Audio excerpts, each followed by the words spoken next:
On any landscaping job, nothing makes a difference that new sod does. You start with bare ground, and by the end of the day, you have a lush lawn.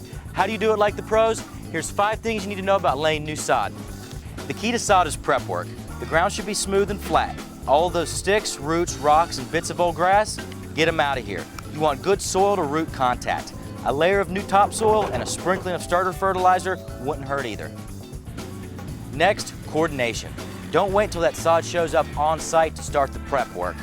That's because every minute that the grass is stacked on a pallet, it's dying, so get it down quickly. Check the weather forecast too. You don't want to be laying sod in a heavy rain. You'll make a muddy mess, the sod's roots won't have contact with good solid soil, and the grass just won't do well.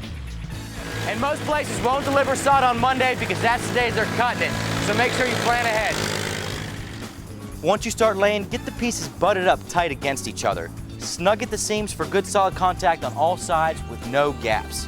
And as you lay new rows, stagger the seams. Make it look kind of like a brick wall where the seam between 2 pieces hits the center point of the piece above and below. That way, you won't end up with a long, noticeable line in your new lawn. Cuts come last. Don't worry about making any until all of your full pieces are down. Then go back with a sharp knife to make your cuts. Slice through the turf to get clean lines. Finally, water. For the first several weeks it's down, new sod needs water every day. If it's in the middle of summer, maybe a couple of times a day. Basically, check the sod with your finger, and if it feels dry, that means it is, and that's bad for the sod. The idea is to keep it moist until the roots can get started.